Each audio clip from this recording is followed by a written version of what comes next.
the Titterpigs, the RPG podcast.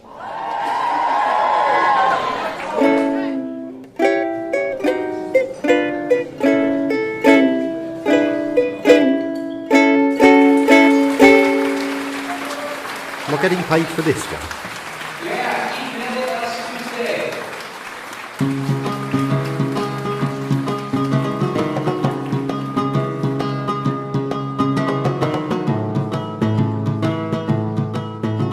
All right, welcome to Titterpigs. Tonight we are hanging out with Jason Sheets, one half of the Sons of Singularity, a publisher of games and supplements with decidedly historical tones. As with all of our episodes, it will be a loose and dynamic conversation featuring the topic of bringing history into your game and making the most of it. Jason, welcome to Titterpigs. Konnichiwa, coming straight from Tokyo. Thank you for having me. It is awesome to have you, my friend. I know you and I have corresponded a lot via email for a variety. I can't even talk tonight for a variety of reasons, but it's good to have you up on Zoom here and have you on Titterpigs with us. Would you be so kind as to give listeners maybe the digest version of how you got into gaming and into publishing? Mm-hmm. Like many of your guests, I started with the Red Box, played that nifty solo game where you're the cleric and you fight some skeletons, and then there was a book fair at school. I picked up the D&D coloring book. I don't know if you've seen that. Yes. I remember it fondly, yes. I didn't quite have enough money for it, so my buddy and I had to go halves and share it. But we played D&D with his older brother and been gaming ever since. Fantastic. Yeah, I remember the Rust Monster in the Red Box. I still have it out for the Rust Monster all these years. Yeah. Excellent. Yeah, so we all seem to kind of have that similar background, at least at a certain point, of a certain age. I would say, there's that kind of initial starting point, and then some slight deviation. Like, for me, it was the Endless Quest books, and so on and so forth. So, and myself would also like to welcome you also to Titterpigs. Now, we haven't corresponded as much as you have with Keith. Our primary correspondence has been me hopping on to Kickstarter saying, where the hell are my books? And you or someone else kindly saying, you haven't filled out the backer kit yet. Please do that. And your books will be on the way. And of course, me eating a mouthful of crow and filling out the backer kit. But yes, it is. And of course, I wasn't being rude or anything like that, but it was still nice to just have a semi kind response of hey, this may be why, not, hey, dipshit. Hey, Scott, we love those kinds of correspondence, right? Right. I mean, that's a sign that the Kickstarter has gone well, and we actually have customers. Right. Oh yeah, the day after, it's like, where's it at? I haven't got my shipping notice, so when is it coming? And I know every single Kickstarter, someone who's ever won one has at least had one of those messages. So, but no, thank you so much. And, thank you for the digest version of your background in gaming. I'm sure more will come out during the conversation as we, talk some more, but when we reached out to you to come onto the show, and we had some, Keith, you and Keith had some correspondence back and forth. We kind of touched on a couple of things we would, talk about and see if it takes us somewhere. And so one of those things is historical gaming. The games that you have created, at least the ones through Sons of Singularity, tend to lean more to. Obviously it's not 100% historical accurate because it's Call of Cthulhu and things like that, mystical references and whatnot. But it does have, quite a large foundation rooted in significant historical situations, within the scenario itself or the campaign itself. So is it fair to say ripped from the pages of history? Is that fair? Absolutely. There you go. That's why you're the writer, and I'm the talking head on a screen here. So, but so with that, we have everyone in the RPG world and gaming world for that matter, or even let's just say nerddom, we like our definitions. We like things to be clear and concise, and so we can definitely label them to argue about it later. So to you, and this is also to Keith, just kind of curious, when it comes to, your definition of historical gaming, when you're looking at other games and when you are creating your game, what is your definition as opposed to just like a setting? It's like, cowboys riding into town, shooting guns in the Wild West scene is a setting, but not necessarily a historical one. So how about you, let us know, and listeners know what your definition is of a historical gaming setting. Well, if you're playing a Western game and Doc Holliday shows up, you're definitely moving towards a historical game. Okay.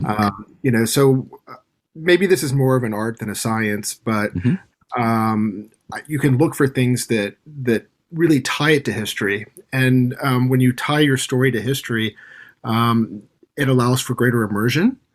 And so I guess the first thing I'd look for is, do you have real people, real places, that are showing up and playing an important part in the story?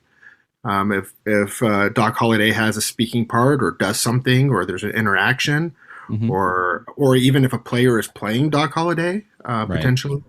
So characters, places that have historical ties, I'd start there. Keith, what do you think? I'll piggyback off of that. I mean, that is absolutely spot on. People, places, and things that have connections to the real world that people can mentally connect with, things that they can recognize, using the Wild West setting, right? The Doc Hollidays, the Wyatt Earps, physical locations, whether it be cattle drives, whatever, a silver mine, a gold mine, the 49ers, whatever it is, steamboats, paddle wheel boats, whatever, things that players that their minds can anchor to that are based in reality, really helps kind of like lock in that historical setting versus, it's just cowboys coming into town, generic cowboys coming into a generic town, shooting generic guns. Right. Which is, it's Wild West-esque, but it's not the Wild West in a historical sense. Okay.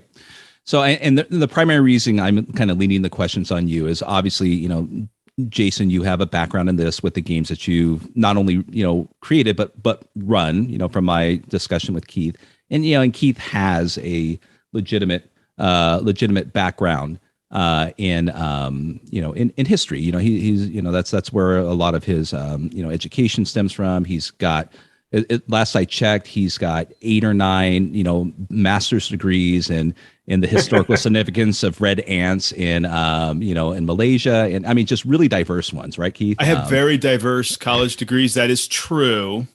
I don't have 8 or 9 master's degrees. Right.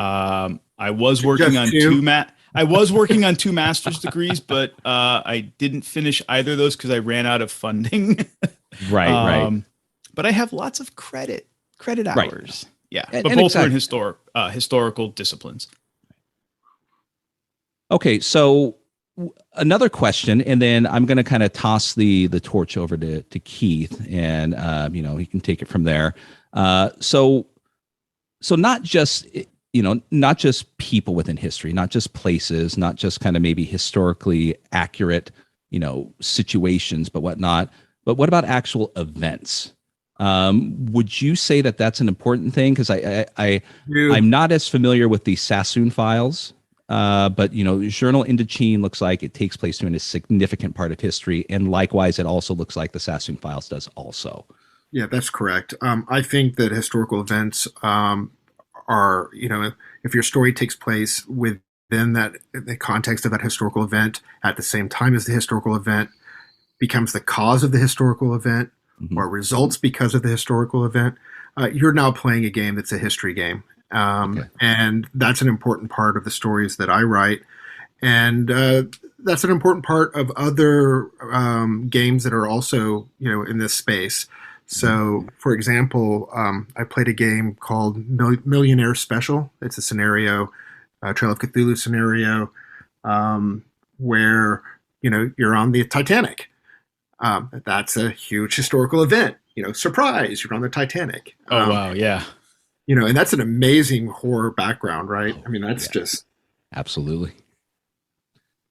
Wow. Yeah, okay. Yeah. Go ahead, Keith. Sorry, I didn't mean to step on you, Scott. But That's all right. Yeah, so that's tying it into history is like the historical events is spot on. That's equally as important as the people, places, and things. So if I could kind of like move the conversation from that, which I think is a great segue, like, so how do we as game masters, amateur writers, because every game master who does not run a as written scenario is basically an amateur writer in some capacity, right? So how do we as amateur writers get the most out of historical setting? Whether it be horror, fantasy. Well, I think that matters, right? I think you should pick a genre because what you do with history changes based on the genre you're in. If you're in horror, you put people in uncomfortable situations where the party is isolated, where the party is under fire, where there's risk involved, or unusual, stranger than fiction type, history. This is an unusual event that really did happen.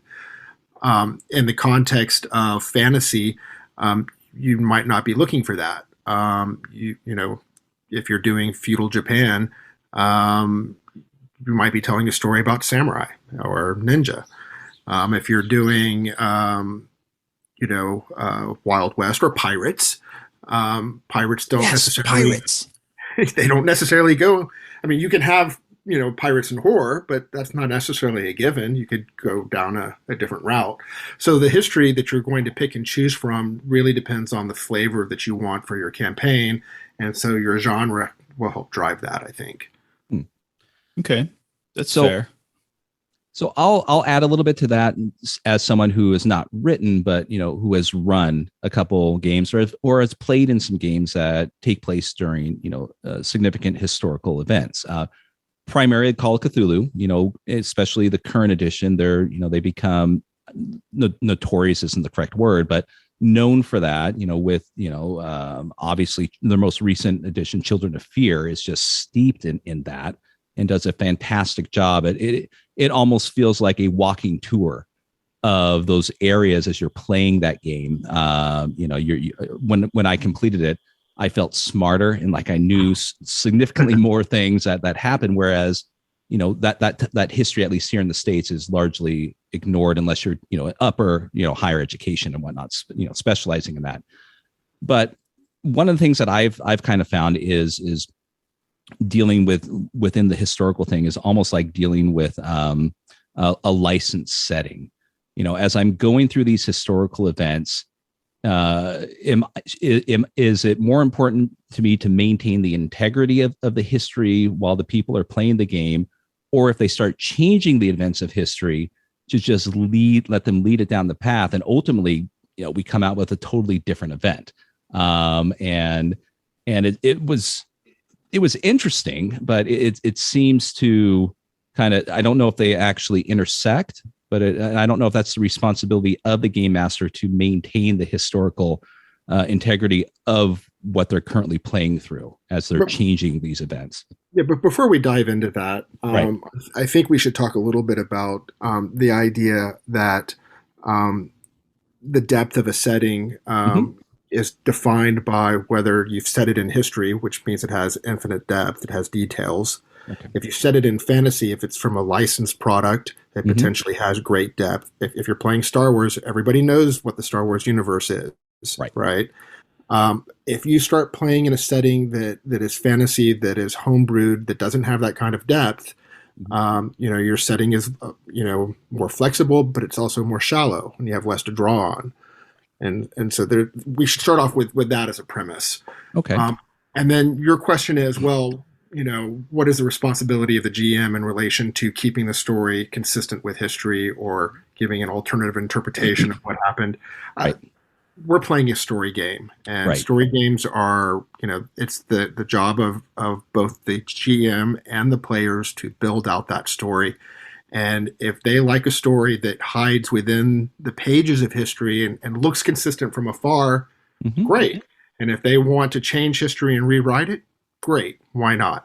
And I think that gets defined by the table and the interest of the people telling that story. Fantastic. That pretty much nails it on the head, and makes it an even killed answer no matter which way you go. So that answers that for me. It locks it in for me. So in Journal de Indochine, I wrote a scenario called La Roulette, which takes place during the Battle of Colonial Route 4. This is a real battle, and the French got routed. I mean, it was the end. It was when it happened. It was before Dien Bien Phu, but when it happened, everybody knew, this is not a sustainable war. Right. At one point, the rescuers were being rescued. That's how bad it was. I think the technical term is FUBAR. That would be correct. In this story, the timeline is the timeline, and it's not going to change. And this is a horror story. And so the idea is drop the characters and send them down, a shotgun tube. That history is going to, it's going to happen, whether they like it or not.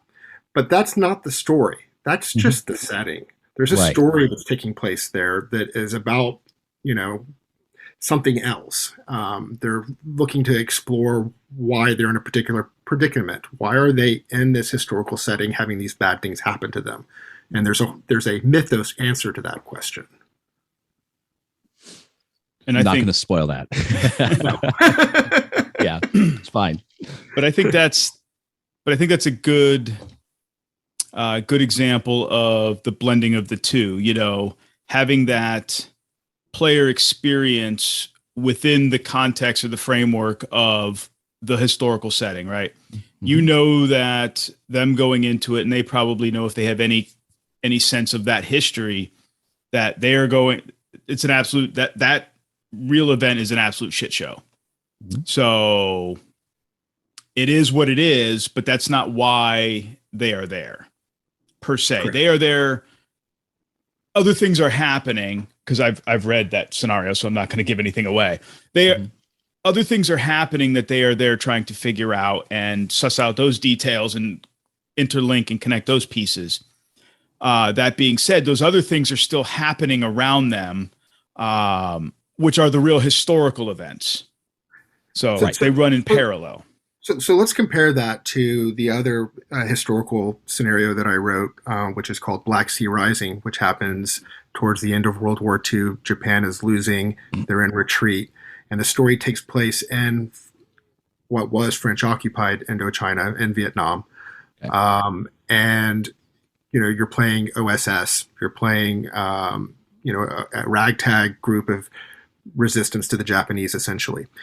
As the story is written, if you succeed, you prevent Cthulhu from rising. World War II still happens, but Cthulhu doesn't rise. Now, if you fail and the players think it's an interesting part of your story, you can have Cthulhu rise. Why not? Yeah, right. Both excellent, conclusions, and should be satisfactory, at least, from a GM point of view. Yeah, because that just either changes what the next scenario could be. Right. Maybe it changes the game. You go from playing Call of Cthulhu to something Apoc else. Cthulhu from yes. Yeah, to a whole nother game. So, but wow, okay.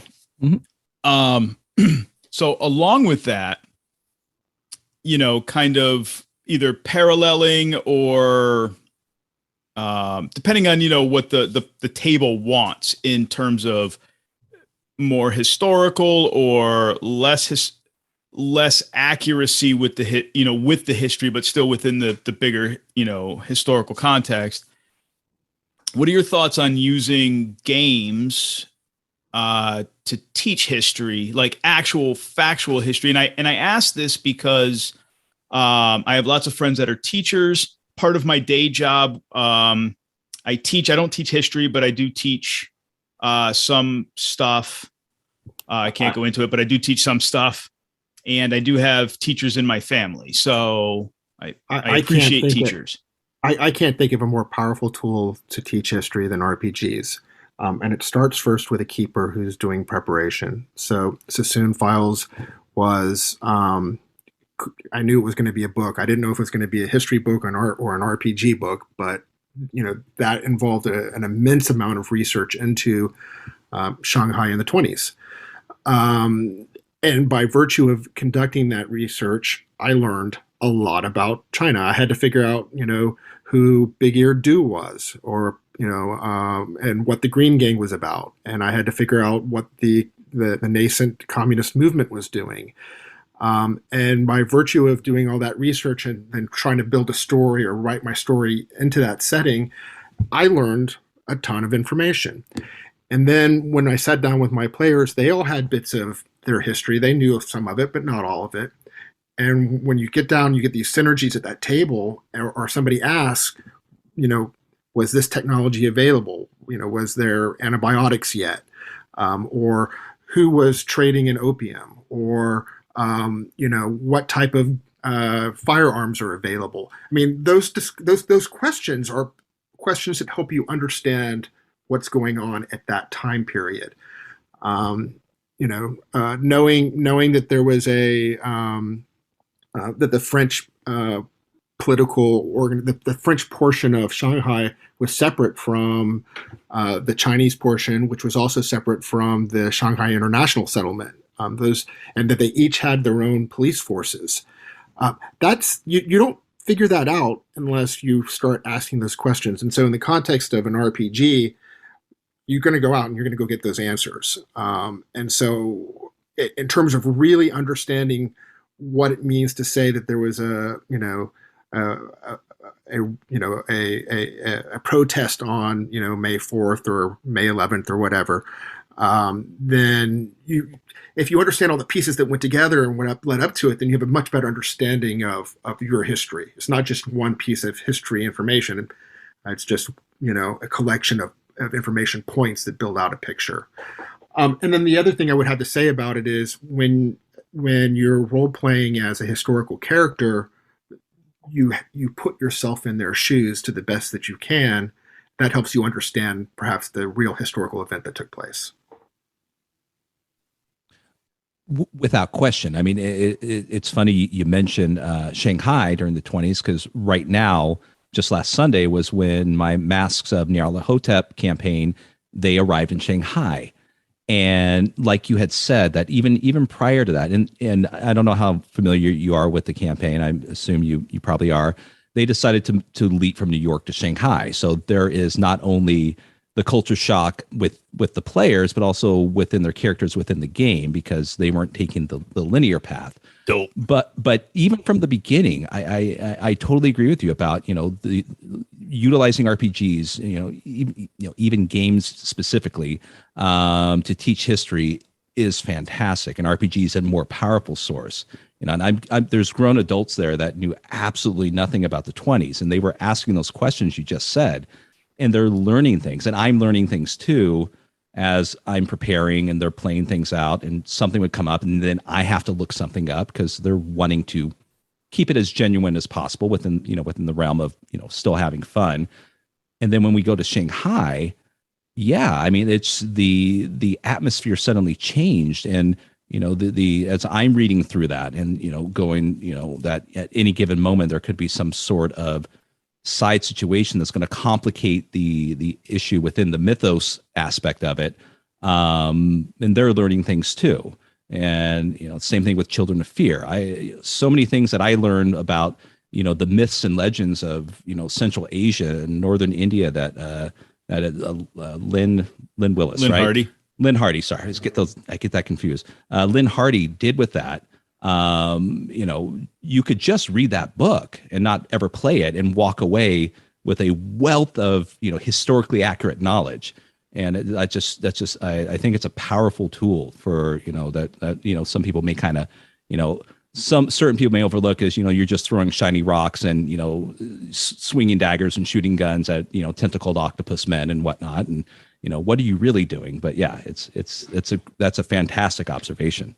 So some GMs prohibit mobile devices at their games or ask them to be turned off. Or I tell you what, I love to have them at my table, because if somebody asks a question, Wikipedia is a wonderful source of information about, what happened in Shanghai in 1926. Or No, you're not. You're absolutely right. I mean, I let my players have their mobile devices. I mean, there's nothing wrong with it. Now, if they're sitting there and surfing Twitter, in the book of faces and not paying attention to the game, that's when I get a little irked. But well, that's when the tentacle comes up and wraps around them, and smacks them on the backside a few times just to remind them, pay attention. Yeah, but I get the radical questions of, was there aerosol hairspray in 1920? And I'm like, why? Where are we going with this? Where are we going with this? And of course, I have to find those certain things out. But yeah, there's nothing wrong with having that there, even if it's just, if they search up a picture of what 1920s Shanghai looks like, because as much as I could describe it, in so many words, just sometimes just the pictures do so much more to kind of help them, right. Or you deeply immerse them. Right. Or you throw the idea, like they don't know what a opium pipe looks like, or a junk, or, or you mentioned a particular building. Or the imperial seal, or, it helps to be able to find images on Wikipedia or on the internet, and it helps to be able to reference something. You say, oh no, this is a real thing. And I tell you what, from a horror perspective, there's nothing better than the players finding out that that the Green Gang is a real gang. And that very intimidating gangster that just threatened them was a real person and was very powerful. That's a wonderful thing when you can shock somebody with a piece of history and legitimately scare them, make them think, wow, that's heavy. Yeah, that's that bit of historical learning with the game element married up in a nice little package with a neat little bow, where you taught them something that they potentially didn't know, and you used it to good effect in the game, especially in a game like Call of Cthulhu or Trail of Cthulhu, or any kind of horror game, right, where you just shocked them and scared them. Yeah, all at the same time. Mission accomplished. Or I don't want to say how do you have any advice? Because we all, so this is it's 2022. We all look at things from with a modern lens, right? We all have our ideas of what things are, and whether it be culturally or politically today, right? The here and the now. But things we keep using Shanghai as an example, but it's a great example, right? Because that was 1920s, right? In the Sassoon Files. In the 1920s, things were very, very different than they are in the 2020s. Yeah, that's a wonderful question. Go ahead. No. I was just gonna say, how do you have any advice on how to temper looking at historical realities without? I'm trying to phrase this properly. Without imposing modern sensibilities. Yeah, I guess that's the right word. Yeah, that's a really wonderful question, and let me try to blunder through it a little bit. Sure. I got my own answers, but sure. I was recently at a Seder dinner hosted by my partner Jesse, and at the end of the Seder dinner, there's a small prayer, and the prayer goes about, we're celebrating or remembering the liberation of the Jewish people on this night, but while we go home, our very last prayer, the last thing we're going to think about is all around us, there are people still in chains, people still enslaved and mistreated or not given, equal rights. And so we're going to pray for them too. We want everybody to be liberated. that is a core moral feature for me. I want to think about how we can liberate people around the world, and regardless of whatever political identity or whatever viewpoint or whatever the color of their skin or whatever their ancestry, I want to liberate people. And I think that when I play games, I bring that as a moral compass. And if I sit down with somebody who doesn't share that particular view, they're not a good match for my table. Right. So with that in the background, then your question is, well, now how do you parse through the fact that 1920s had, was at certain places a terrible time and bad things happened and were going to happen, and there's a lot of bigotry in that time period. Maybe there's a sign on a park that says, no dogs and no Chinese. Right. So part of the answer is you can't whitewash it. You can't just pretend it didn't happen, because that's a worse crime. That's saying, if you don't learn from your history, you're doomed to repeat it. That's very much true. And think about that in the context of a fantasy setting where there's no history involved at all. Right. Let's say you decide, I like Egypt and I like pyramids, and I want to have a story about Egypt and pyramids. And then you introduce a pantheon, and then you decide, you know what, it'd be pretty cool if we had some, since we've got Egypt in a real time period in a real place, why don't we introduce, the Israelite tribes to the story? And then if you decided suddenly, oh, but there was no enslavement, we're not going to talk about enslavement.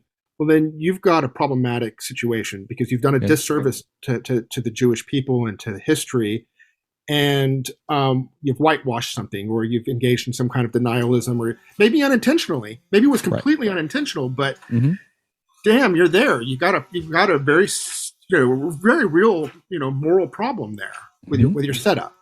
And so my first bit of advice, and most important part of my answer to your question, is, whatever you do, don't pretend it didn't happen. Okay, that's the first piece. The second piece is, make sure that you don't take the existence of vampires, for example, and use that as a way to explain the atrocities that humans commit. Right. I mean, that's absolutely fair. I mean, yeah. Right. So, and we've seen that in our our hobby, right? Oh, yeah. So at least that's the beginning of my answer. I'd like to turn the question around a little bit, though, because both of you have similar sensibilities, I think, from our correspondence. Yep. And I'd like to get some advice from you. What kinds of things should we do to make sure that that we don't engage in bigotry or allow bigotry to happen at our table? Okay. Well, I'll go first. Thanks, Spotlight on you. Spotlight. Woo. So first and foremost, I mean, I think it's important. One thing I learned early on when I was going for my both of my master's degrees in my history disciplines, that we all have to accept the reality that we are human. We all have bias. Doesn't matter who you are, what your background is, what your ethnicities are, your sexual orientations, anything. You as a person, as a living being, have bias of some sort. So acknowledging that and accepting that you have some sort of bias, whatever that is first and foremost. Now, once you acknowledge that you have a bias, if you acknowledge that you have bias, you have to be willing to shelve your bias, whatever that bias is. And so when it comes to gaming, like you said, don't whitewash stuff. I mean, me as somebody who has spent hours and hours and years working on academic stuff and in history disciplines and doing research and stuff, I can look at stuff. I spent countless hours researching the Holocaust, the World War II Holocaust. That was my focus of both of my disciplines. And, I came away from that experience, admittedly, with some new bias. It is what it is. That for me, that was a byproduct of my research. I've been to Dachau. I've been into the archives. I've been to the Holocaust Museum in DC. For Keith, it is a byproduct of that research. So when I play games that have like historical settings in World War II, I am very cognizant of my biases related to Nazi Germany, to Russia, Stalinistic Russia, and the atrocities committed by both sides. And I have to make sure that when I am playing a game or running a game in those eras, that I am cognizant of my own biases, and that I internally acknowledge those, and I don't bring those to the forefront as a player or as a game master in negative ways, that would potentially impact other players. Like if the story is legitimately following history, and let's just say the players, because I've played a World War II game where we played paratroopers. We were jumping in to liberate what we thought was a POW camp. It turned out to be, I got totally flustered on this subject. That's not the Delta Green game you're talking about. No. Okay. It was a Operation White Box, World War II Operation White Box game. It was a old school D&D-esque game, but we were dropping in to liberate basically a prisoner, not a prisoner of war camp, but a work camp, a Jewish work camp, and forced labor camp. That's the word I was looking for, or words I was looking for. And I had to remember my biases and not get very, very angry. Keith did not want to get very, very angry at the table. Right. So there are clearly some topics that shouldn't be brought to the table. Right. And then certainly there are times when the table isn't mature enough to handle some topics. And there are some tables where the table's really ripe and ready for that. Right. So, so I think you need to evaluate whether or not it's appropriate for the table. Mm-hmm. So that's part of the answer, right? Yeah, right. It absolutely is. Like, this table was ready for it. And I was ready for it because I knew once the scene was laid out, and I recognized what it was. And I've been playing and running games for 30 odd years. Mm-hmm. I can adjust on the fly because I know what my biases are. So I was able to adapt and adjust me and my play style on the fly, and I rolled right with it. Not everybody is able to do that. And some things trigger people. Mm-hmm. And, knowing, so advice wise for game masters, I would say, know your players, know what things they are comfortable with. But at the same time, I do think gaming is a good way from a learning perspective, just like to challenge people. Right. Okay. In a constructive way, just like college or a university, it should challenge people to think outside of their, like when they're young, they're taught to think in these boxes that their parents taught them to think in generally. But college should teach you to start thinking outside that box, mm-hmm. and breaking the molds that you might not otherwise or that you grew up in. And it's time to think outside of that. And games can do the same things in terms of history and historical context. So I have two thoughts to add to that. The first one is, as a player, and not as necessarily as a GM, but as a player, if you're not sure, that you're going to come out on this ride, or you're not sure, that you're going to be the good guy, well, then be the good guy. Be the person who's looking to liberate the oppressed. Mm-hmm. If you play, and throughout history, even in the darkest of times, there are people who were liberators. And as a keeper, if you're going to set your players up and you're worried about it, set them up so that they're doing the thing that is morally correct and is morally correct today, even if in 1920 or or whatever time period that wasn't necessarily obvious to everybody, on the face of the earth. So that's my first thought. Okay. My second thought is, look, this environment where we set up a set of possible things and we play around with those ideas, it's an opportunity to explore moral dilemmas, right? And I'm talking about moral dilemmas in the classical, ethics, the philosophy of morality sense. Right. How do you want to know? How do you figure out whether or not the behavior is right or wrong? Well, you hypothetically test it. You create a moral dilemma, and then you ask yourself, what's the appropriate behavior? I tell you what, if you've got a table full of murder hobos and you want to fix that, the easiest way to do that is throw a legitimate moral dilemma at them, and then sit down and make them think through it.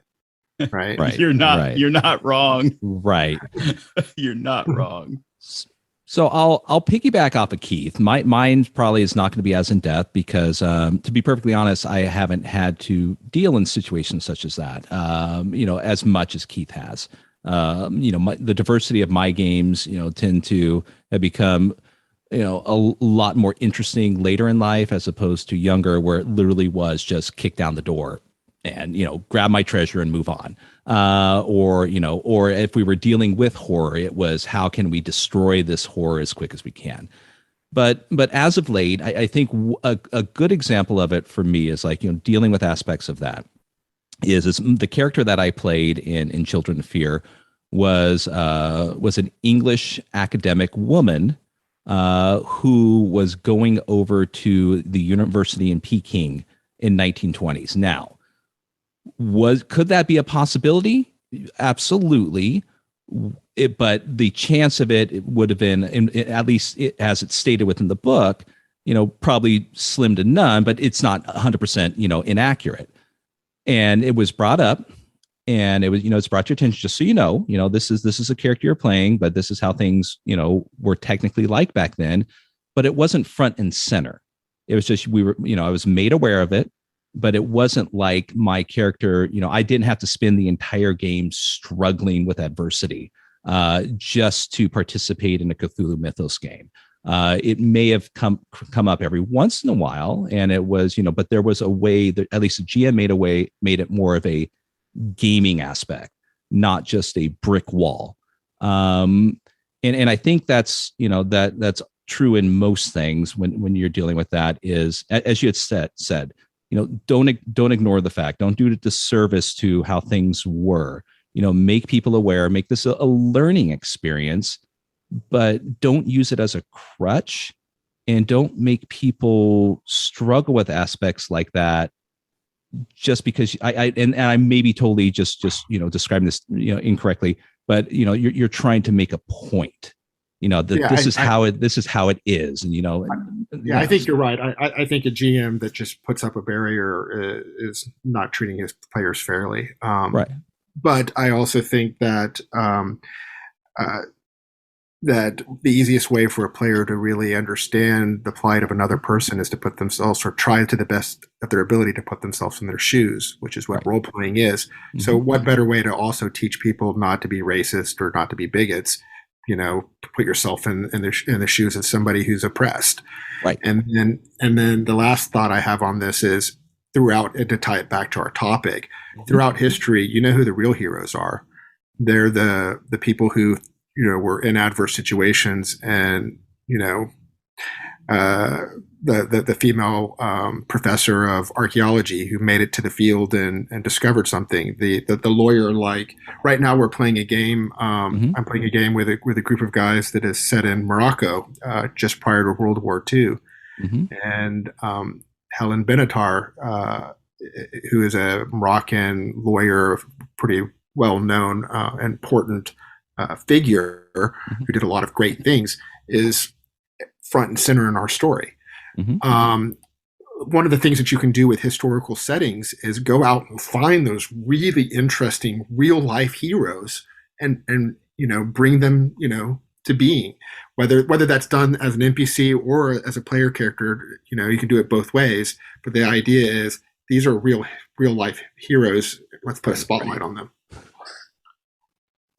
Fantastic. Absolutely. I love Absolutely. Yeah. Stop talking over me, Keith. We spoke about this. it. Oh my God, we did. I know. Great. We're gonna get a strongly worded email from Bud again. God damn it. But yeah, no. This is all, at least for me, intriguing and fantastic. Not just information, but advice but I think we, kind of maybe have come to another, juncture where, maybe we want to swing it in another direction. So Keith, is there another aspect? And not that I'd find this, in any way, an appropriate conversation, but let's bring it up a little bit. Let's maybe, talk about some, a little bit more lighthearted aspects. So what do you have to add? I want to talk about, so you guys, you and your business partner have something you guys use in all of the books that I own. I own several of your products. I own the Sassoon Files, Journal to Indochine, and Between the Devil and the Deep. Scott? Blue Sea. Thank you. Have you made Jason aware of our ongoing? I heard it. I've already heard it, and we're not the only ones. I have the same issue, but my partner sometimes has a strong opinion on things, and this was one of them. Got it. Yeah, it's kind of our ongoing running. Sometimes you just gotta, know when to yield and just, give the right away. Yep. Between the Devil and the Deep. Blue Sea, yeah. Right. It's said with love, though. It is. It's said with love. But you guys use in the books, you guys use lore sheets, and because I own all the books. I've worked with the books in some capacity, and I've read all of the books. I understand what their intent is, but it's not something that we see in other products. So if you wouldn't mind kind of giving listeners kind of an overview of what they are and what their intent is. You know what the worst thing at gaming, one of the worst things that can happen at a gaming table is the GM says, I have this really cool setting. I want to introduce it to you. And then he goes on to read 3 or 4 pages, and 30 minutes later, you haven't done any role playing yet. Oh my God. Yeah. That problem, it gets exacerbated the more exotic or difficult the setting is. So if you're playing, a licensed property, Star Wars, everybody knows the setting, and you don't have to go into what's going on, Naboo. Right. People just know. Right. But once you start getting into something like, so Journal to Indochine is a great example. Some of us have a pretty good understanding of what happened during the American Vietnam conflict. Mm-hmm. The war against America and American imperialism and oppression. Right. But prior to that, so prior to the United States really entering that war, there was an interesting series of conflicts happening, and which was, French occupied Vietnam or French Indochine. Mm-hmm. And, a lot of people just don't have that kind of historical background. They don't come to the table, but you don't want to exclude them. You want to play in this space, but this space is maybe you just don't have a lot of information about it. So the GM has the problem of, dumping info. He has to get info into the hands of your player and do so quickly and in a way that doesn't allow the player to disengage, a way that keeps the player engaged in the activity. One way to do that is to break up that information. And to use handouts or to use lore sheets where you've got a little piece of relevant information that the player can read, and then you relate it to the character. The second, so lore sheets have 2 components, generally speaking. They have a settings information piece, which in the context of a history game, it's going to be historical. Okay. And then it has a second component, which is the way that information is related to the player character. So the player character, give you an example. There was a Green Gang. It controlled, opium trade in Shanghai, and it was run by Pak Mark Huang. Mm-hmm. Okay. That's the historical settings piece of information. Below it, I grew up on the streets stealing oranges with Pak Mark Huang. Mm. So that's how I'm related to that piece of historical information.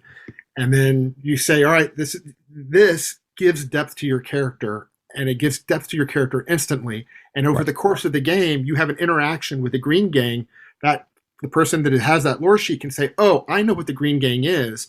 I know who the leader of the Green Gang is. Maybe I can make an arrangement. I used to know him when I was a child. Maybe I can play on that to get a audience with him to have a conversation. And so the lore sheet is a mechanism for providing a lot of information, but also deepening your game setting. Right. Oh God, I wish other games did that. Yeah. I like them. I like what they do. I like how they give you a handful of information distilled down into a very small, concise, bite-sized piece that is easy to understand, easy to digest, and quick to read. But then you also have that bit where it connects your player character to that event or person, place, or thing, and to the story. So it kind of makes this triangular effect. And then it's also something that it's a narrative element that you can tap into once or twice or whatever, depending on what it is, throughout the story. So it's kind of threefold in a way. Yes, exactly. I like them. And like Scott said, I wish more games had something like that to pass that information along from a keeper or game master to the player.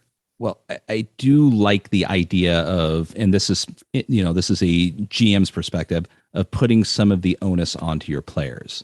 Like here's your homework, learn this next time we meet, and it's going to make the game so much better. They're not coming to me at every single session, like children in first grade waiting for me to teach them a lesson.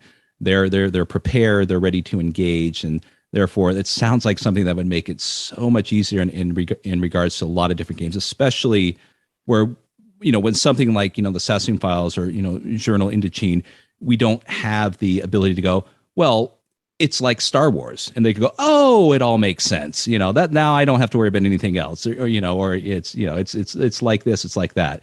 So having those sheets, just puts it onto them, and it rolls the same thing as D&D. I cast this. It's like, well, what does that spell do? Oh, God, I hate that. So I get that with my 10-year-old granddaughter who's just learning D&D. What does that spell do, Papa? Well, let's look it up and let's learn it so you understand it. She's 10. I shouldn't have to tell the 30-year-old what the spell does when they own the damn spell book or the whatever book the spell comes. You own the book, read it. Right. But Keith, in a year, that kid's going to be telling the 30-year-old how it actually works. Right. Yeah. Fair enough. I'm playing. I just started D&D with my 11-year-old, and I'm playing with my good friend Ben Sanders and his two kids. And so it's a game designed for children, but it's an introduction D&D game, and it's and we've got a player who has a copy of the Monster Manual. Yes, there we go. I already see where this is going. Yeah. Oh, hell! It does what? Oh no, I don't like it. It has that. 125 hit points. We run away. Oh no, we don't. Oh yeah. Metagaming, yeah. But no, I appreciate the explanation of the lore sheets. Like I said, I wish more people would use them. I've done something like those in the past myself as a game master. I've taken little historical bits and information bits, even from published scenarios or campaigns, even when it was D&D, when I thought it was useful information for my players, I would take snippets and pass them to my players and go, hey, here's a little bit of context information or setting information I think your character would need to know or want to know. So let's talk about lore sheets mechanically for a second. If all it is a piece of information, your player has less incentive to use it. But if you add a boon to it, if you say there's a narrative component, do you know this person? You don't have to roll for it. Do you have the lore sheet that says you know the person? Then you get to use it. Or maybe you allow the lore sheet to be tapped, or count as, if you're playing Trail of Cthulhu, then it's a point in a pool of points. Mhm. If you're playing Call of Cthulhu, maybe it's, plus 5% accounting or plus 5% persuade or whatever skills relevant to it. But the point is that one thing that you can do to make the lore sheet even more attractive is add a little mechanical boon to it for your players as an incentive. Yes. Yeah, absolutely. Because then it's not here's my homebrew folder, now learn this before you come back. There's a reason why you want to do it, and they want to do it. And one thing I'm going to point out, especially to the listeners here, is I agree with Keith, but the one thing I love about this, with the Sons of Singularity games, is the lore sheets are done. So as a GM, as a keeper, as someone who just, anything to alleviate prep, thank you for doing the heavy lifting for us, because otherwise that's the extra work we have to do. And I love games like that, not just handouts, but, here's something different that's helpful, that's going to make your life so much easier.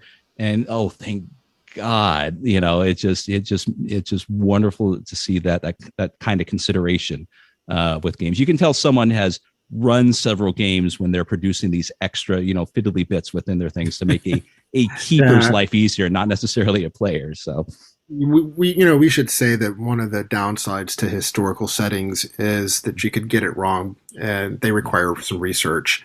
So there's some research up front. The upside to that, though, is that when you have an understanding of kind of what happened, you can extrapolate. So if you're having, if you have difficulty coming up with an answer while on the fly, this is a solution for you. If you did your research on what's going on, then you just sit back and say, well, I know this to be true, so I can extrapolate and answer that player's question. So, there's a trade-off. There might be more GM prep up front, but there's better rewards down the, So let's talk about another mechanism. So you've got information that you want to dump. Maybe it's historical information that you want your players to know about. And you don't want to read 3 pages of text. And you've got enough lore sheets out there. You don't want to force your players to read a book to play your game.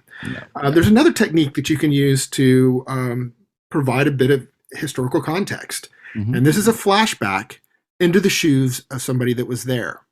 So instead of saying, here's your player character and your stats, you either hand a pre-gen or you hand a piece of paper with 2 or 3 sentences about the character, and you run one scene that happened in the past at this historical event, and you have the players play it out. What do they do? And suddenly you've got information about the game setting inside your story without requiring you to just read pages of information. What do you think about that? I like that. I love the idea. I am familiar with something like that. So what you're saying is just a scene to kind of keep the game moving. We're not stopping the train to run an entire scenario within the French Revolution and then 8 months later come back. I love that. We're not going to Turkey with the red fez.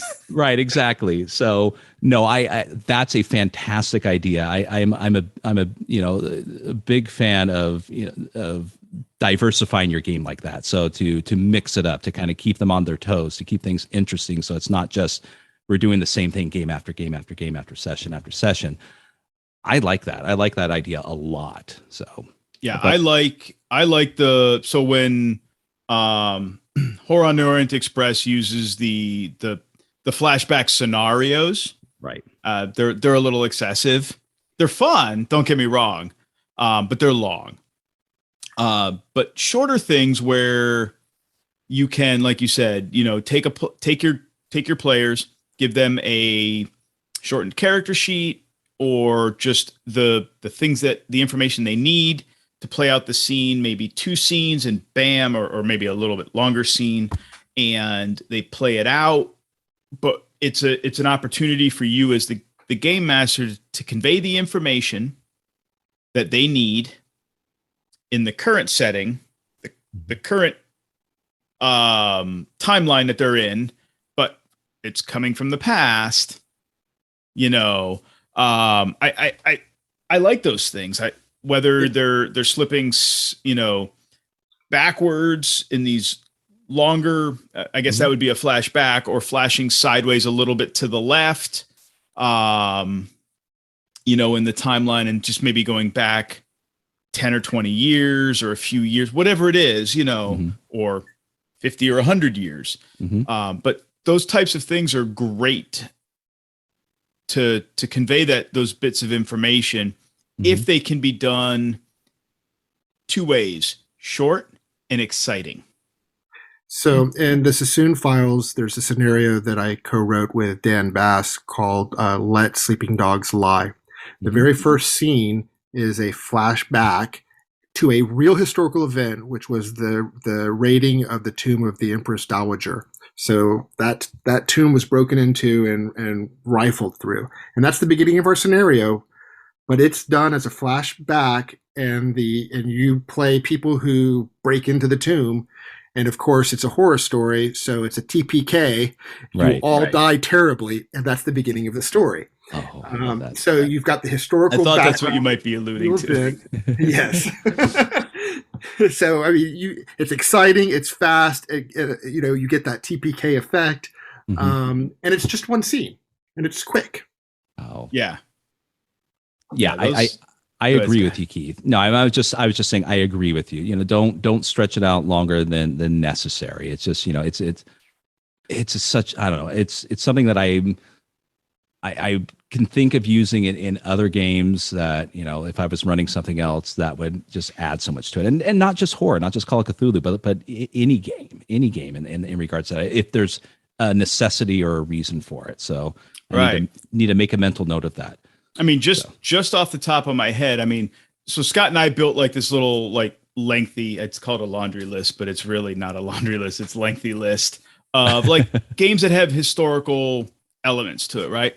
But I'm just looking at a few that I put up on our Slack, right. That I think I could use flashbacks, single scene, fast action oriented flashbacks to convey information for players on a modern timeline, Twilight 2000, right? We all know it. If you're not familiar with Twilight 2000, but I think we all are sitting here in the Zoom call, right? But you could flash back to before nuclear holocaust happened, right?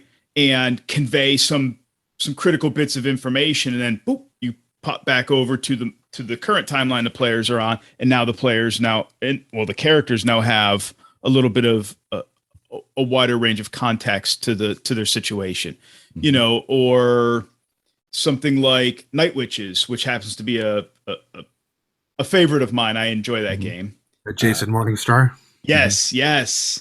I love the idea of the female Night Witches, Russian bomber pilots. Also clearly a historical role-playing game. It's really squarely in that spot. Oh, right. It is absolutely in that space, and it does have it is absolutely squarely historical, but it does take a little bit of liberal license to make it work. But it is 90% historical. It's about 10% liberal license, but I can see even some historical flashback scenes being applied to that outside of the Powered by the Apocalypse engine. Being applied to that could even be used to good effect. So it's got a lot of potential. Those types of scenes have a lot of potential across the gaming space. It doesn't matter what the genre is, right? Horror, history, fantasy, sci-fi, space opera. It doesn't matter. Espionage, it's that kind of thing begs for stuff like that. It's just Tingleverse. It don't matter. You know what? You had to go there. I did. This interview's over. Good night, everyone. Oh boy. No, we kid. I really, with all the stuff that we do with this, one morning I'm going to wake up and there's going to be, I'm speaking of a strongly worded email. There may be, from, Chuck Tingle at tingleverse.com and just hey, heard you've been talking about my game. And just, next thing we know, Chuck Tingle's going to be on Titterpigs. Or if he just wants to run it and save me the hassle of having to prepare for this game, that would be awesome. Oh, boy. Yes. So Chuck, if you're listening, you will run, if you want to run Tingleverse for us, by all means, I will yield the chair to you. But yes, so sorry, Keith, go on. No, I think we're at a good spot, unless to kind of wrap up. But I do have one last question, unless you want to. That's not related to our historical topics, Jason. Unless you got another area you want to delve into, and by all means, we can. Yes. There's a few things I'd like to say on the bottom of our conversation, but yeah, absolutely. Let's do it. But you had one more question, and then let's see if I can link those other things there. Well, I wanted to ask more for our listeners, but partially selfishly for Scott and I, if you were willing to spill the beans on what the Sons of the Singularity have coming up in the pipeline. That's a really good question. Because inquiring minds want to know. We've got a couple things in the queue. So does my wallet.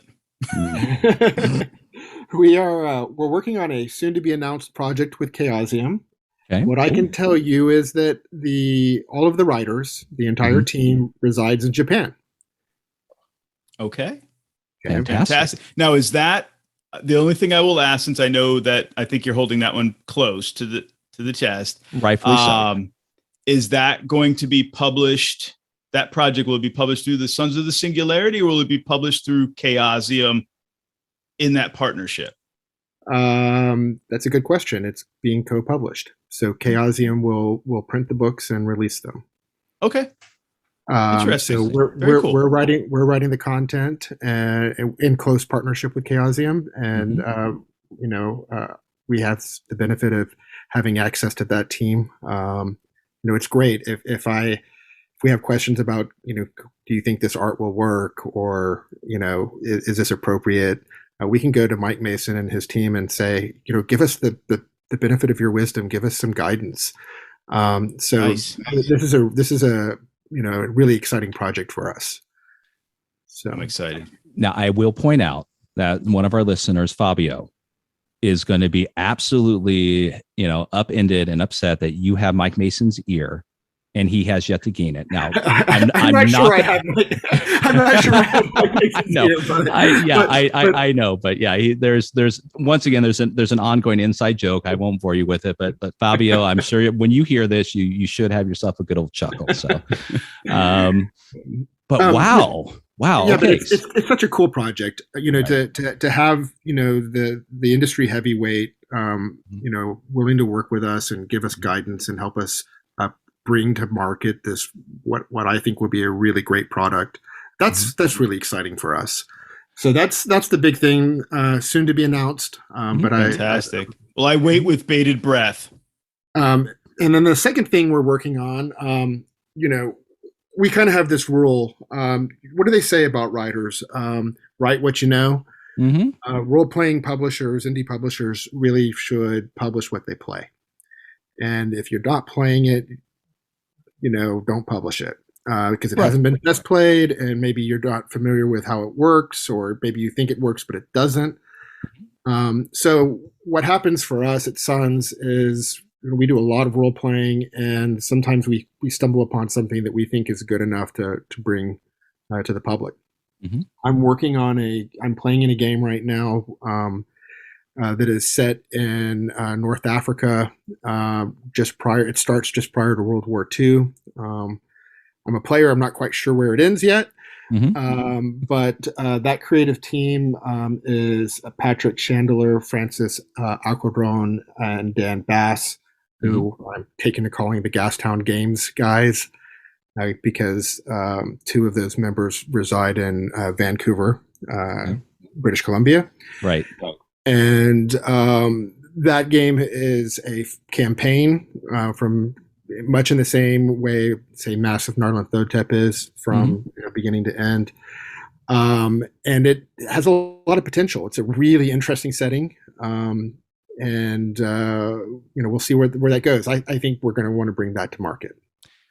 And are you playing that using Call of Cthulhu rules, Gumshoe, or that's in Call of Cthulhu? Okay. And so we play everything, but my groups tend to focus on Gumshoe, Call of Cthulhu, occasionally there's, because of legacy, there's some tables where we play vampire, some variation of vampire. Of course, D&D. But I mean, I played Twilight 2000. I played, but these are the games that we're playing right now. And so we want to publish in the same space of where our interests are. Right. I'm excited. Yes. And I know Bud is too. And I just want to point out just briefly, that I'm sure you're aware of Bud from Bud RPG Review.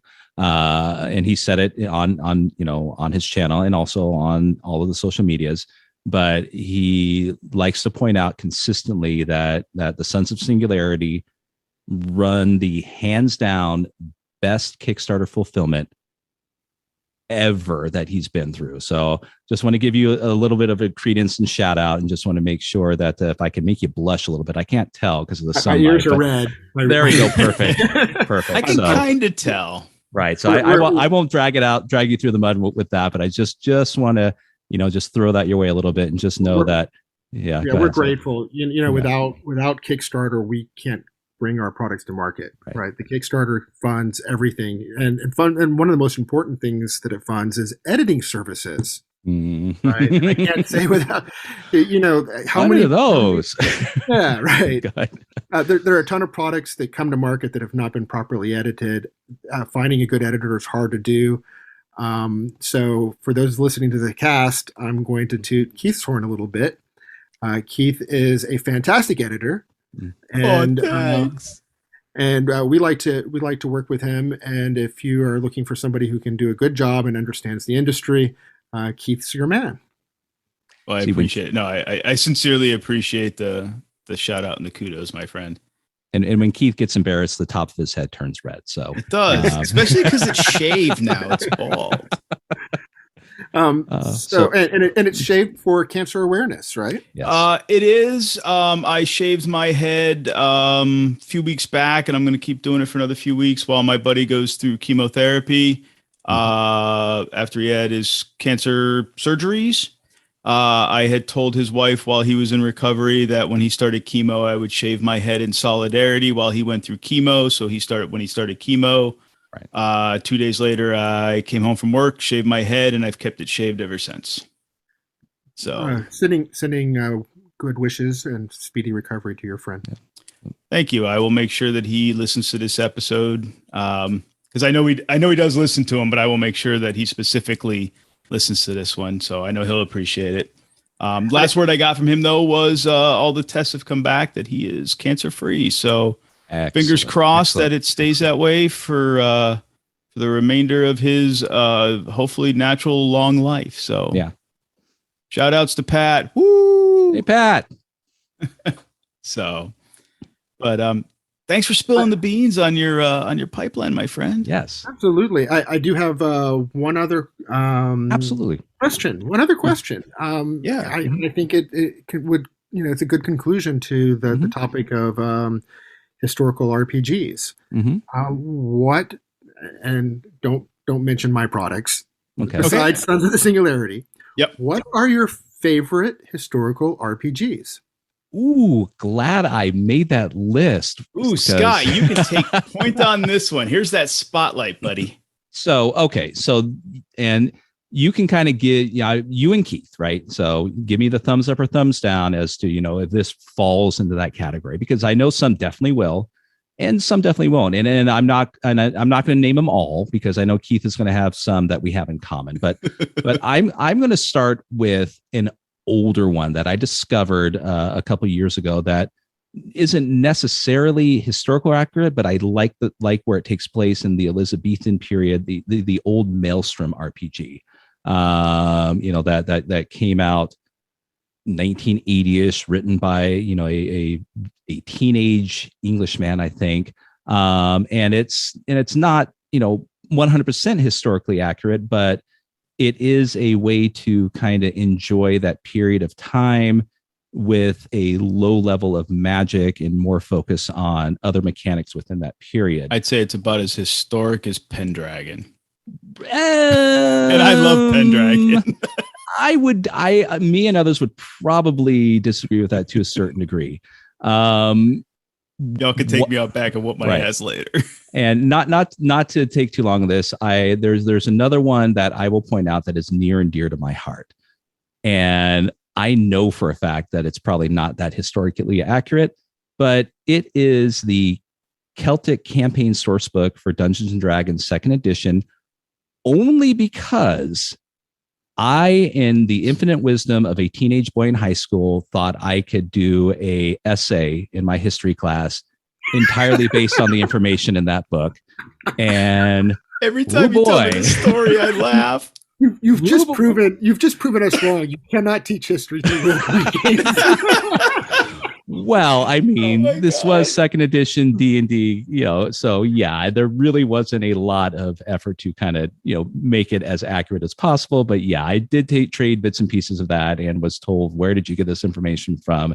And ultimately had to throw the splat book as it splatted onto the desk and going, this is where I did it. There was a good laugh. And, I ended up, with passing with a C rather than completely failing it. But and other than that, I think the couple of those that I enjoy is there's two that I have. It utilizes the Mithras rule set, and it's their mythic settings, mythic Babylon and mythic England, which I think out of everything probably straddles the nice mix of the mythos of those of both of those countries and aspects and whatnot, but also, providing some sort of relatively decent historical accuracy, but none of mine are anywhere near any sort of hard, central historical game. So I'll pass it on to you, Keith.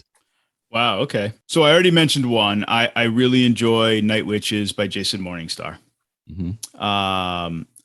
I absolutely love the idea that they bring a little known organization of female bomber pilots flying literally balsa wood biplanes and dropping, when they ran out of actual munitions, dropping railroad ties. I mean, and these women they slept very few hours every day, flying nearly around the clock, doing a yeoman's job, and just playing the game is an absolute treat in exploring like their real history. So I really enjoy that game.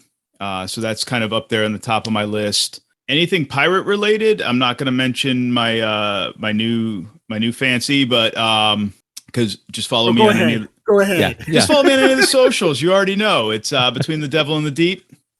Purple. One game. Oddly enough, I'm super interested in it. I've owned it twice. I just reacquired it. I've never played it. I'm still trying to read it. But damn, I'm gonna run this thing, and it's gonna become my favorite game even if it kills me. And it's pirates, and it's Run Out the Guns by the old Iron Crown Enterprises, because it's pirates. So, and my new I don't know if it's gonna be my favorite, but it's Pirates 2 is Pirate Borg, which just recently closed out on Kickstarter, and the beta book should deliver in May. And combat in that can be played with 1/600 scale miniatures, which I have. Oh, so, and then that leads me to my other historical thing is let me guess. like, actually, it's not even. Yes, Scott. Sex, Lies, and Ultra Spies.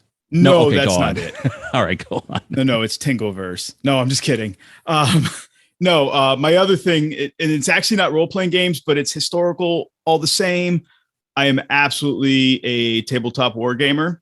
Not generally not in miniatures, but in hex encounter and card-driven historical war games at various scales. But I love the idea that you can take, with Pirate Borg, you can take a role-playing game, and then you can have your role-playing portion. And then when it goes into a naval combat situation, it was written with the idea that you can then play it with paper miniatures or with 1/600 scale miniatures on the table in 3 dimensions, and then flip back over to playing back into a role-playing game. So I love that idea. Hopefully that'll become my new favorite. You sensing a theme here with pirates lately? Arg. But the other thing that's really tripping my trigger, I never got to play it when I was younger, was the Twilight 2000. I've got the newest iteration of it, the 4th edition. I love everything about it. I love the way it reads. Unfortunately, given the current crisis overseas in Ukraine, I have unfortunately shelved the game until that situation has resolved, and I won't play it until that situation is resolved. But I love everything that game has to offer, the new mechanics, the stories that it tells, or, theoretically is prepared to tell.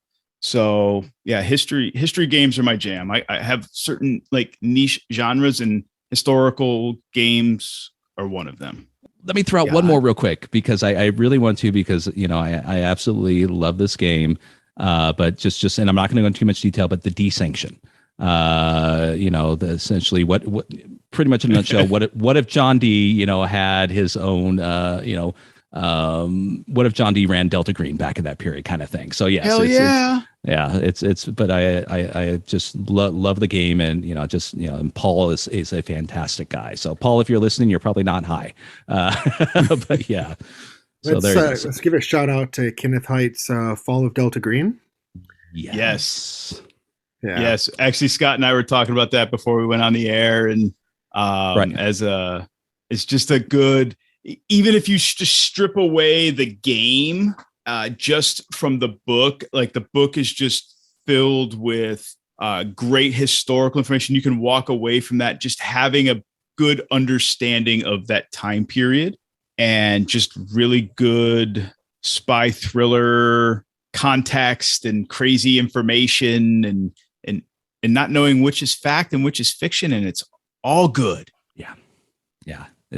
It's an education in itself. Yes. And it damn well better be for the size of the book and the damn price. So yes. Hey, that $50 I spent on it was well worth it to edit the campaign for it. Yeah.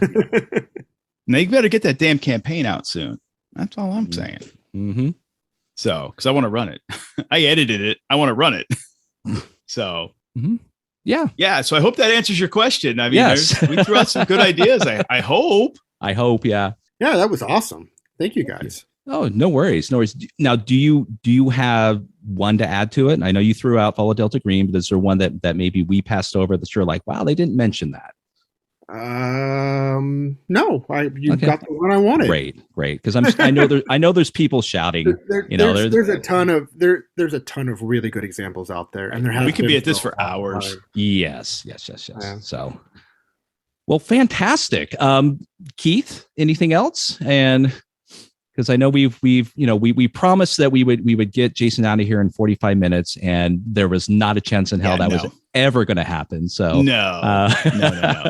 It's Titterpigs. It doesn't happen. But so I'll start. Jason, thank you so much. This has been a fantastic conversation, and I know I probably speak for Keith. Is as we are having people on the show, the one thing that I have found out is after we end every single conversation, I hope it's not the last. I would love to have you back on here. I know Keith and I should say, I shouldn't just speak for myself, but Keith and I would love to have you back on, and with whatever subject you would like to talk about. And I know there might be some people that might be interested in your perspective regarding Kickstarters, but entirely up to you on if whenever you want to return to the show. Any subject we can tackle, that's what we're here to for you to just bounce it off of us. So I have some ideas. Let's compare notes. Yeah, absolutely. Excellent. Fantastic. We'll have our secretary get in touch with you. Have your secretary call my people. Yeah. Our people will call your people. Hold on. Where's Cthulhu? Hold on. Cthulhu. No, hold on. No, where's my wig? Is this a summon spell or is this a call spell? I don't know yet. This is me finding my wig. Hold on. It's going to depend on Cthulhu. It's my cat. I don't know. Cat calls? I have no idea. Yeah. Have your people call our people. Yeah. We'll work it out. We'll set up a Zoom call. It's all good. But we'll definitely have you back. I've enjoyed having you on here, and I've enjoyed the topic. Mm-hmm. Obviously, this topic is near and dear to my heart, right? It's something I spent a lot of years in college doing, but it's also a topic it's important in role-playing games. Yes. For a lot of different reasons, but it's also a topic that can, as we were having, can get pear-shaped really fast. And there's a lot of sensitive elements to this topic. And yes. please edit kindly. Yeah. Oh, no. We did. I think all of us did quite well in that regard. But what I was going to say is this topic can get pear-shaped really fast. Mhm. And that I think we were all very respectful of The topic. the sensitivities of the Yes. topic. And I think listeners are going to will appreciate that. Mhm. And I think I hope listeners come away with the understanding that having real history in your game is important, but treating it with the respect that it's due is Mhm. equally important, and not just pushing it aside Right. and ignoring it, Mhm. is also equally as important. Right. And still So- try to tie it together at the end and still have fun with it. That's, Yes. at the end of the day, that's why we do most of these games, is we're here to have fun. And if Yes. we walk away with a bit of knowledge, history, a perspective of someone else who is, not us, more power to us. So, yeah. But still have fun. So I hope that's what listeners got out of all of this. That's what I got out of all of this. So I got the idea that no one respects Maelstrom. So anyways, but moving on. well, you got flashbacks are good and lore sheets are good. Oh no, the perspective, what the listeners are going to get is entirely from Jason. They're going to fast forward through us babbling and just listen to, this Titterpigs is officially now the Jason Sheets show. And we'll go from there, but no. Yeah. Don't say that 3 times fast. No, I'm just kidding. I know exactly. That's just a bit of information. I was at a pool party this weekend, and the front of my tooth has bonding on it, and it came off. So I got a chipped tooth right now. So right now, my lisp, I'm fighting so hard not to overpronounce my S's. So yeah, that oh, lovely.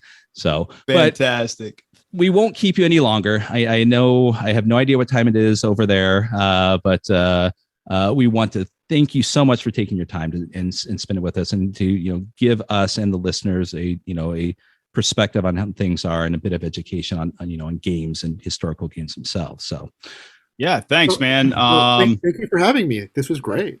Fantastic. Awesome. Have your people call our people. We'll have you back on. I know you got another topic about publishing and Kickstarter and some advice and tips, tricks. So definitely want to have you back on for that.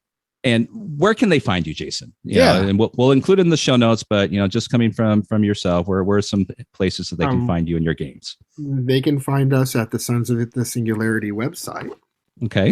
It is exactly like it sounds. Mm-hmm. Just Google us. Of course, we're on Facebook. Or if you want me individually, come find me on Facebook. Do you guys do Discord? We play on Discord, but I don't monitor it. The sure shot way of finding me is by finding the Sons of the Singularity email address and shooting me an email. Oh, one other point. You guys had a couple of prior guests, Ian and Alex, I think. Yes. And they mentioned about how they started to work together, about how their partnership formed, and it's not dissimilar to the partnership that I have.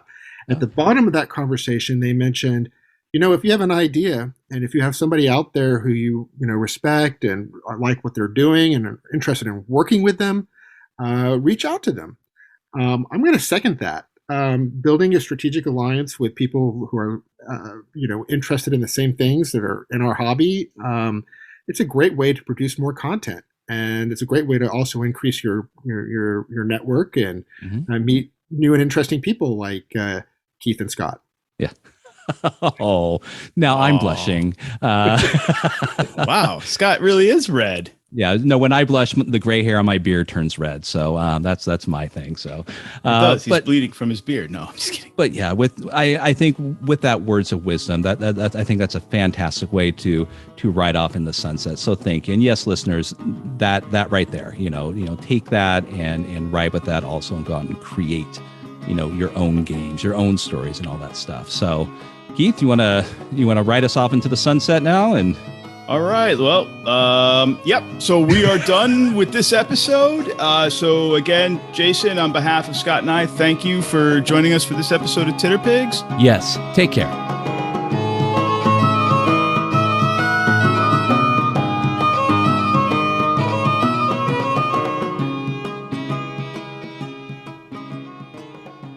All right. Wow, Scott, that was a wicked awesome. Oh God, my main came out in me. My maniac. Holy moly. But no, that was a wicked cool little conversation we had with Jason. It was great. It was great. You know what? We have to find a way to keep doing these like short, concise little conversations. I love them. Yeah. We've both been extremely busy. Reality has made its way into our fun times as it tends to do for everyone. And so the wonderful conversation that we had with Jason should be more than ample to make up for that. Okay, so yeah, historical gaming. It's something that, our listeners, I'm sure most of you enjoy. It's something that some of you pursue. And even if it's not your current go-to genre, what do you guys think? I mean, we had a giant conversation about so many different things. Is there something that we missed? Is there something that should be brought to our attention in regards to historical gaming? What are some of your favorites? Let us know. We enjoy getting the interaction from you guys and gals and everybody. So send us a message, please. Heck yeah! Reach out to us on anchor.fm/Titterpigs. You can record a message there. Just hit that record or leave message button. Just remember though that it's like limited to 59 seconds. So if you want to do something, record a message a little longer. Just record it on your phone or your PC, and you can upload it to our email. Scott, what's our email? It is titterpigspod@gmail.com.